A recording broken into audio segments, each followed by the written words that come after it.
Dear students, आज हम discuss करेंगे HNB गढ़वाल यूनिवर्सिटी का क्वेश्चन पेपर है मेरे पास कंप्यूटर साइंस का 2016-17 का। और पेपर का जो टॉप नाम है इसमें objective oriented programming in C++। ये 70 मार्क्स का है और 2 घंटे का हमारा पेपर है और BSc फर्स्ट सेमेस्टर का C++ लैंग्वेज करेंगे। सेक्शन ए इसमें है attempt any 5 question, each question carry equal marks. First question है explain the use of break statement in switch case statement. Next है write the syntax for initialization at definition of two-dimensional array. Give one example.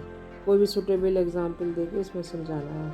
Third question है what are conditions that must be satisfied for function calling, ये statement के लिए बतानी है। Fourth है what is algorithm, write the characteristic of algorithm, detail में इसको बताना है। फिफ्थ है verify briefly explain identifiers. Six question what are logical operators, कई सारे ऑपरेटर्स होते हैं, सबको डिफाइन करना है। What do you mean by encapsulations, इसे भी एग्जाम्पल के साथ में बताना है। सेक्शन बी है लॉन्ग आंसर टाइप क्वेश्चन हैं, इसमें से 3 क्वेश्चन के में हैं। उनमें से फर्स्ट क्वेश्चन है, इसके हमारे पास 3 पार्ट दे रखे हैं। फर्स्ट पार्ट में give the syntax for overloading a unary and binary operator, is it possible to overload the ternary, question mark के ऑपरेटर्स हैं। Support your answer with proper reason.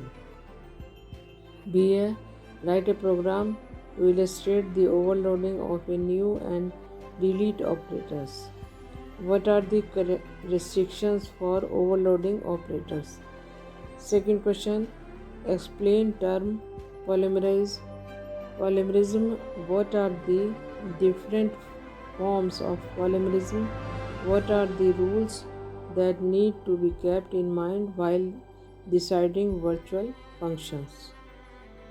Example भी के साथ भी इसको हम बता सकते हैं। थर्ड क्वेश्चन है write a complete C++ program to do the following. Question है इसमें हमारा फर्स्ट है student is a base class having 2 data members, इसमें इसकी एंट्री और and name, entry number is integer and name of 20 characters long. The value restrictions इसमें दे रखे, the value of entry number is 1 for science student and 2 for arts student, otherwise it is an error। इस पे इसका programme हमें बनाना है। Next है science and arts are 2 derived classes having respective data item marks for physics, chemistry, mathematics and marks for English, history, economics। इस ये condition लेकर use करनी है। थर्ड है read appropriate data from the screen for 3 science and 2 for arts student. Fourth display entry number name marks for science student first and then for arts student, ये इसका output इसमें आना है। Fourth है write the syntax for accessing structure member in C++. Also construct a structure called student whose members are roll number, name, branch and marks.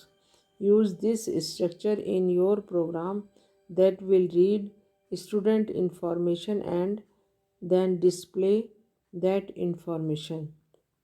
ये question बहुत common है और ये सुटेबल एग्जाम्पल के साथ में इसमें हम बता सकते हैं। फिफ्थ क्वेश्चन है एक्सप्लेन द फॉलोइंग। फर्स्ट है लूपिंग स्टेटमेंट्स, सेकंड है object oriented analysis and design.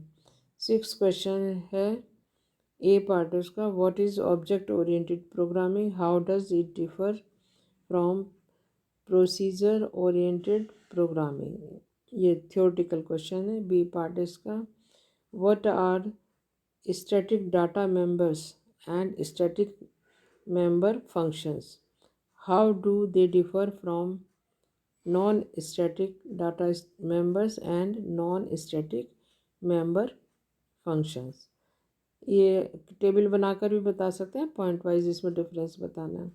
इस क्वेश्चन पेपर में इतना ही है स्टूडेंट। अगर किसी क्वेश्चन को सॉल्व करने में प्रॉब्लम है तो please write in comment box, मैं उसका आंसर आपको प्रोवाइड करूँगी। I am doctor Shashi Tyagi. Thank you for watching this video.